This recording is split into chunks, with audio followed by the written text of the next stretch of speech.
Módulo 10. Plan de estudios de la especialidad en medicina interna. Espondiloartropatías. Enfermedades musculoesqueléticas y del tejido conectivo. Una revisión bibliográfica realizada en el Hospital Clínico Quirúrgico Docente Miguel Enríquez. La Habana, agosto 2020. Contenido. Concepto.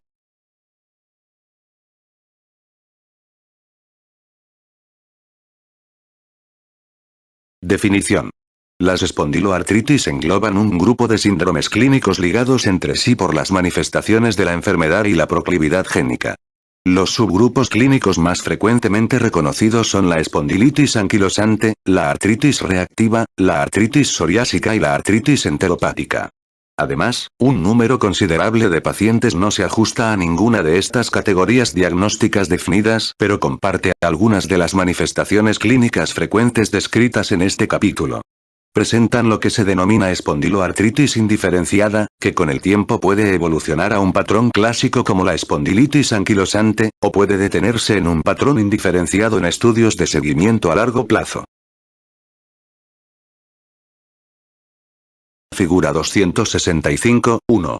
Relaciones esquemáticas entre los diferentes subgrupos de espondiloartritis.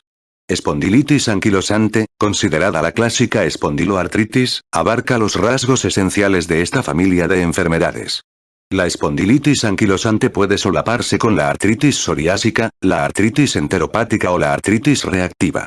Muchos pacientes tienen rasgos clínicos de espondiloartritis que no han cumplido los criterios diagnósticos para alguno de los 4 subgrupos definidos. Estos casos se denominan espondiloartritis indiferenciada. Biopatología. Los estudios familiares que detectan múltiples individuos con espondiloartritis han subrayado algunas de las manifestaciones frecuentes que hay en los 4 subgrupos diferentes. La impresión que dejan tales estudios es que hay una vía frecuente compartida de predisposición inmunógena, con influencias génicas y ambientales que llevan a subgrupos clínicos característicos. De este modo, la artropatías enteropáticas puede aparecer en una de estas familias, pero en otra familia la enfermedad puede ser una artritis psoriásica. En este sentido, los subgrupos de espondiloartritis parecen engendrarse. Algunas manifestaciones clínicas pueden ser muy similares en unas y otras, por ejemplo, la psoriasis en gotas y la queratodermia blenorrágica, lo que dificulta su discriminación. Manifestaciones clínicas. Hay varias manifestaciones frecuentes en los subgrupos clínicos de espondiloartritis que sirven para ligarlas entre sí y distinguirlas de otro proceso importante que lleva a la poliartritis crónica, la artritis reumatoide. Las espondiloartritis tienen una fuerte predilección por la columna, en particular las articulaciones sacroiliacas. Hay una tendencia compartida a la formación de hueso nuevo en las zonas de inflamación crónica, y una consecuencia es la anquilosis articular. Cuando se produce una artritis periférica, suele hacerlo con frecuencia en las extremidades inferiores y es asimétrica. Hay predilección por las zonas de inserción tendinosa, entesis, de forma que la entesitis es una de las manifestaciones clínicas más específicas de las espondiloartritis. Las teorías que proponen la base de esta afectación han invocado factores biomecánicos, de inervación, de vascularización local y de mediadores inflamatorios derivados de la médula ósea, pero no se ha definido completamente el mecanismo preciso. Cualquiera que sea la razón, la inflamación en la entesis y el hueso subcondral contiguo es una característica de esta forma de artritis, y la aparición de esta inflamación en la resonancia magnética es suficientemente característica como para aplicar esta técnica cada vez en mayor medida con fines diagnósticos, sobre todo si las radiografías no son diagnósticas. Una predilección por la inflamación ocular, en particular la uveitis anterior aguda, es una característica frecuente de la espondiloartritis. De hecho, algunos investigadores consideran la uveitis anterior una manifestación de la espondiloartritis por su propio derecho porque puede aparecer en la misma población proclive de pacientes incluso sin la afectación articular y puede tener una predisposición génica especial. Finalmente, todos los subgrupos de espondiloartritis muestran una asociación al alelo B27 del antígeno leucocítico humano de la clase 1 y la fuerza de esta asociación varía algo entre ellos. Nuevas asociaciones de riesgo genético, como la presencia del gen IL-23R, compartidas entre la espondiloartritis, la artritis psoriásica y la enfermedad intestinal inflamatoria, vinculan todavía más los subgrupos clínicos de espondiloartritis. Tabla 265, 1. Criterios de clasificación de la Assessment in Spondyloarthritis International Society de la espondiloartritis axial. Sacroilitis mayor igual a, característica de espondiloartritis. Sacroilitis, radiografía o resonancia magnética. Sacroilitis radiográfica confirmada según los criterios de Nueva York modificados, o inflamación activa, aguda, en resonancia magnética muy sospechosa de sacroilitis asociada a espondiloartritis. Antígeno leucocítico humano B27. Mayor igual a, otras dos características de espondiloartritis. Características de espondiloartritis. Lumbalgia inflamatoria, artritis, entesitis, talón, dactilitis, psoriasis, enfermedad de Crohn, colitis ulcerosa. Buena respuesta a los antiinflamatorios no esteroideos, antecedentes familiares de espondiloartritis. Proteína C reactiva elevada. Antígeno leucocítico humano B27. Diagnóstico.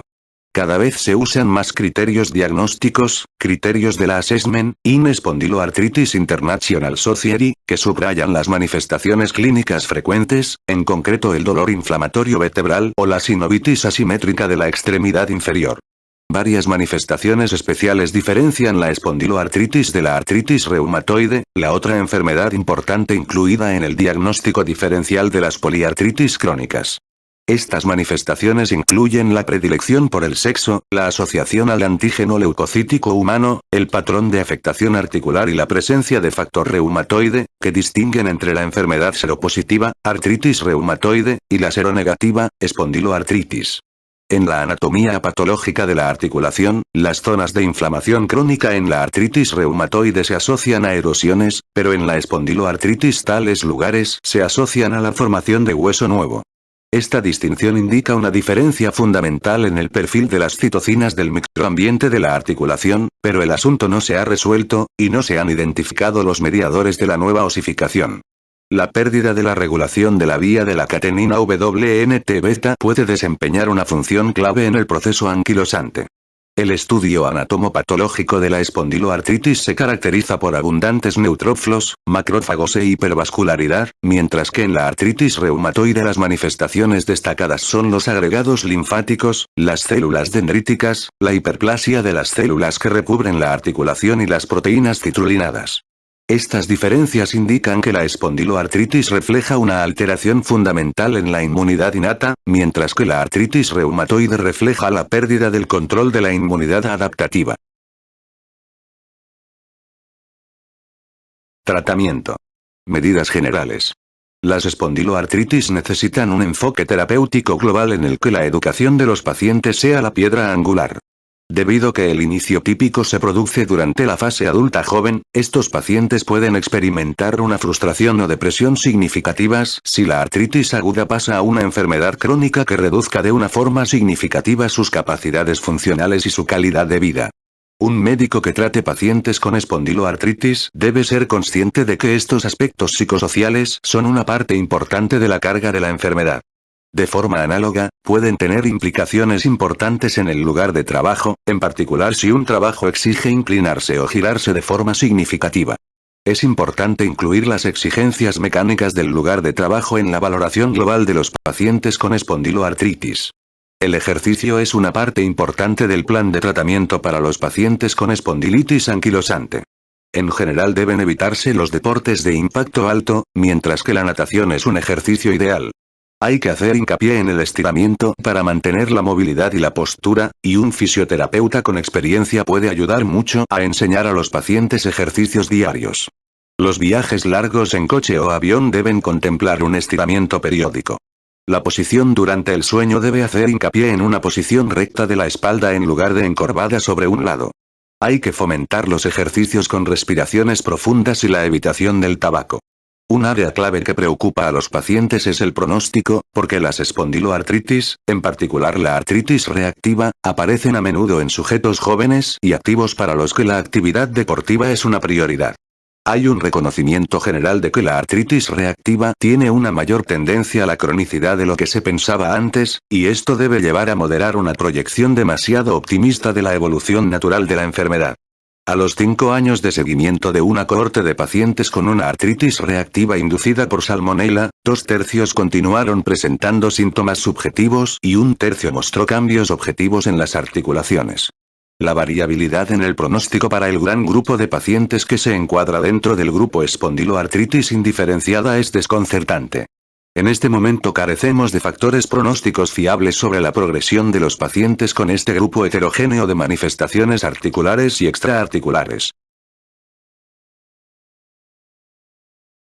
Tabla 265, 2. Diagnóstico diferencial de la poliartritis crónica. Proporción hombre, mujer. Artritis reumatoide 1, 3, espondilitis anquilosante 3, 1, artritis enteropática 1, 1, artritis psoriásica 1, 1, artritis reactiva 10, 1, asociación al antígeno leucocítico humano. Artritis reumatoide DR4, espondilitis anquilosante B27, artritis enteropática B27, axial, artritis psoriásica B27, axial, artritis reactiva B27. Patrón articular. Artritis reumatoide simétrica, periférica. Espondilitis anquilosante axial. Artritis enteropática axial y periférica. Artritis psoriásica axial y asimétrica periférica. Artritis reactiva axial y asimétrica periférica. Sacroiliaco.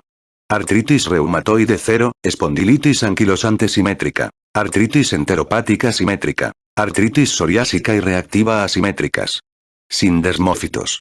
Artritis reumatoide 0, espondilitis anquilosante y artritis enteropática liso, marginal. Artritis psoriásica y reactiva tosco, no marginal. Ojos. Artritis reumatoide escleritis. Espondilitis anquilosante iritis, artritis enteropática más menos, artritis psoriásica 0, artritis reactiva iritis y conjuntivitis. Piel. Artritis reumatoide vasculitis, espondilitis anquilosante y artritis enteropática 0, artritis psoriásica psoriasis, artritis reactiva queratodermia. Factor reumatoide. Mayor que 80% en la artritis reumatoide, del resto 0. Tratamiento médico. Fármacos antiinflamatorios no esteroideos. En general, la inflamación articular en las espondiloartritis mejora significativamente después de la introducción de fármacos antiinflamatorios no esteroideos.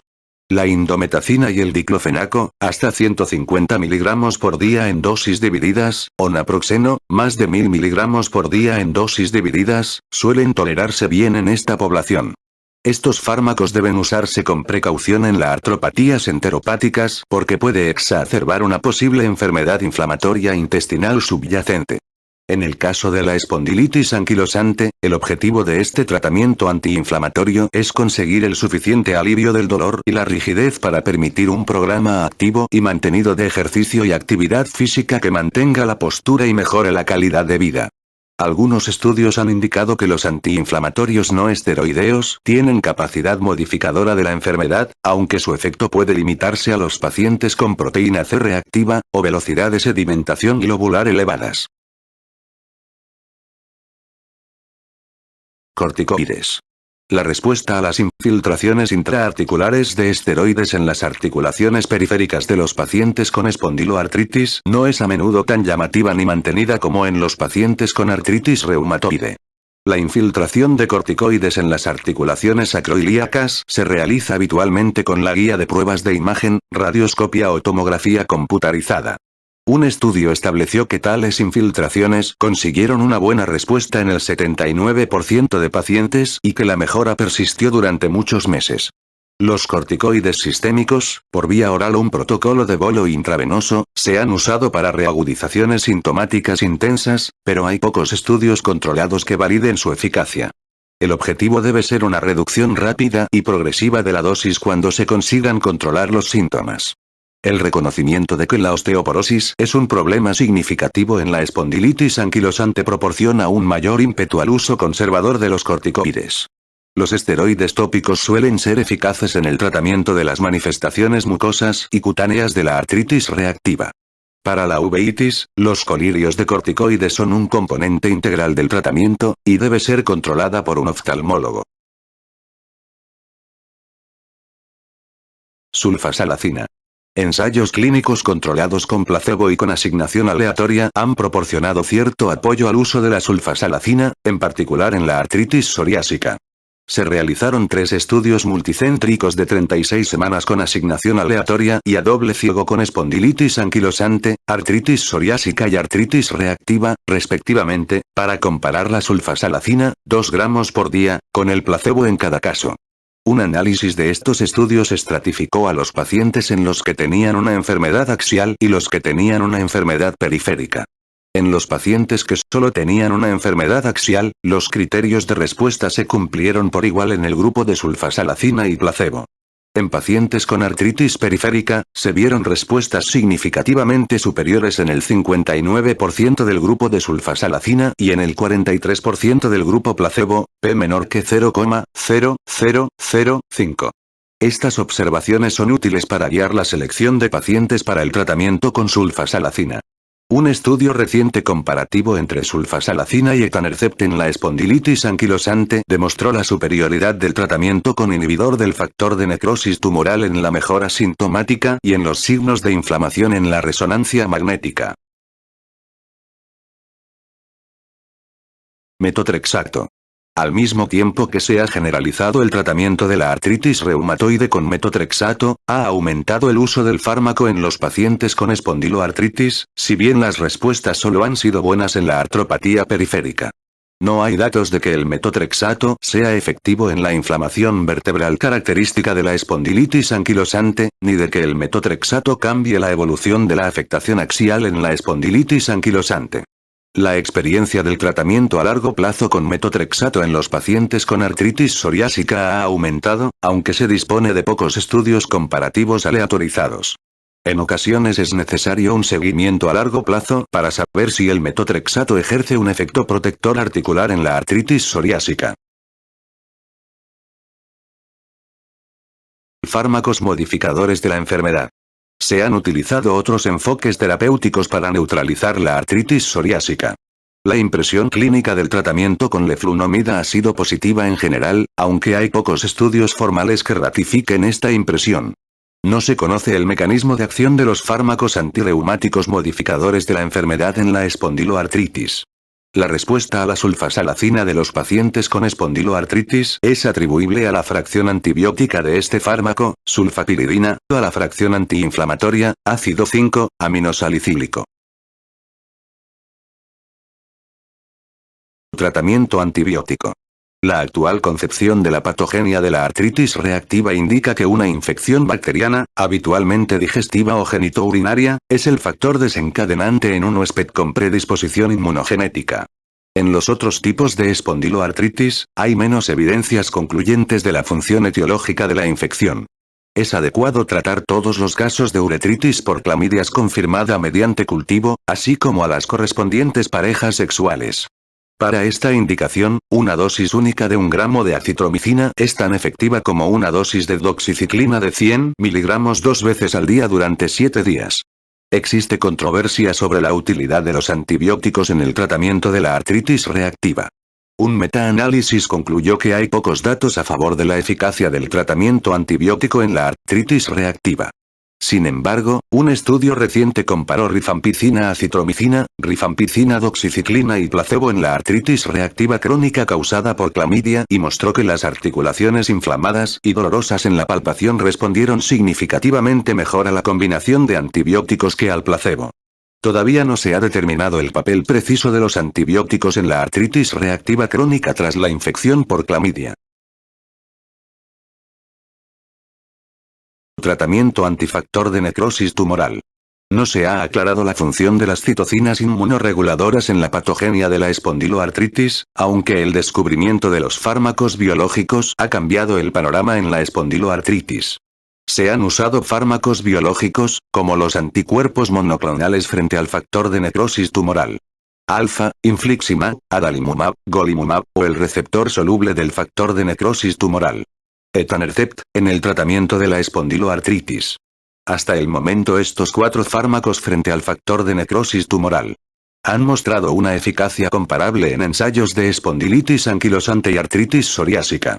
Estos estudios comunicaron en general una respuesta rápida en las medidas del resultado clínico y en los indicadores de laboratorio de la inflamación, y las evaluaciones con resonancia magnética han mostrado una mejora de la inflamación local en las articulaciones sacroiliacas y en la columna. Los tratamientos contra el factor de necrosis tumoral se han tolerado bien, sin una incidencia significativa de acontecimientos adversos graves, pero parece que los pacientes recaen cuando se suspende el tratamiento. La experiencia con el tratamiento más largo con fármacos contra el factor de necrosis tumoral ha sido alentadora en lo que respecta a la persistencia del efecto terapéutico y a la escasa frecuencia de efectos adversos tardíos. Se ha observado que los fármacos biológicos retrasan el avance radiográfico de la artritis psoriásica, y un estudio reciente indica un efecto parecido en la espondilitis anquilosante. Datos adicionales de resonancia magnética pueden ser útiles para evaluar la capacidad de estos fármacos en la modificación del pronóstico estructural y funcional a largo plazo de la espondilitis anquilosante. Predisposición genética. Estudios recientes de asociación pangenómicos en la espondilitis anquilosante han identificado otros marcadores de predisposición génica de las espondilitis anquilosante. Los polimorfismos del gen IL-23R se asocian a la espondilitis anquilosante, y estas variantes particulares son las mismas que las vistas en la enfermedad inflamatoria intestinal y la psoriasis. Así, la convergencia clínica de estas dos enfermedades distintas, bien conocidas por los médicos, parece tener ahora un elemento génico común. Los polimorfismos del gen de la aminopeptidasa del retículo endoplásmico constituyen el factor de riesgo génico más importante de espondilitis anquilosante después del antígeno leucocítico humano B279, y la asociación a espondilitis anquilosante se limita a los pacientes con espondilitis anquilosante antígeno leucocítico humano B27, lo que indica una interacción gena general. La aminopeptidasa del retículo endoplásmico desempeña una función clave en el recorte de péptidos en el retículo endoplásmico antes de cargar estos complejos peptídicos en una molécula del complejo principal de histocompatibilidad de la clase I incipiente. Estos datos continúan atribuyendo una función central a la presentación del péptido en la clase I del complejo principal de histocompatibilidad en la patogenia de la espondilitis anquilosante. Al ampliar su número, la lista de los genes candidatos que predisponen a la espondilitis anquilosante se ha extendido a más de 20, pero el cociente de probabilidades de cualquiera de estos genes es bajo, con la excepción notable de antígeno leucocítico humano B27. Se cree que la prevalencia de espondilitis anquilosante en varias partes del mundo va paralela a la prevalencia de B27 en esa población, y en general, este patrón es válido. Lo que introduce complejidad en esta idea es el reconocimiento de que hay más de 30 subtipos de B27. El antígeno leucocítico humano B2705 se considera el subtipo primordial que ha variado con el tiempo por alteraciones del ADN genómico. Algunos subtipos, sobre todo el B2706 y el B2709, no parecen conferir una mayor propensión al desarrollo de la espondilitis anquilosante. Esta observación ha llevado a buscar péptidos artritógenos que son presentados por subtipos asociados a la enfermedad como el B2705 y el B2704, pero no por subtipos que no se asocian a la enfermedad. Hasta la fecha no se ha demostrado ninguna relación entre algún péptido y la propensión, pero esta es una pista importante sobre la función patogénica del B27 y se están realizando estudios para explorar esta relación.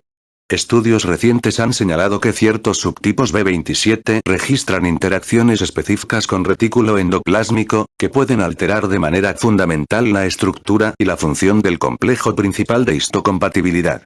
Se están haciendo estudios genómicos amplios de múltiples familias con espondiloartritis, en particular con espondilitis anquilosante, en varios países para identificar otros genes implicados en la predisposición a estas enfermedades. La asociación más fuerte en la espondiloartritis sigue siendo hasta ahora la del antígeno leucocítico humano, de forma que en la espondilitis anquilosante familiar, el B27 puede ser hasta cierto punto necesario, pero no suficiente, para conferir la predisposición a la enfermedad.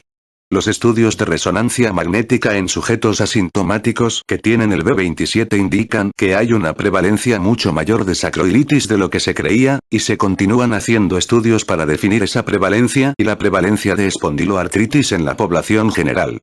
Algunos investigadores han concluido que las espondiloartritis son tan frecuentes como la artritis reumatoide.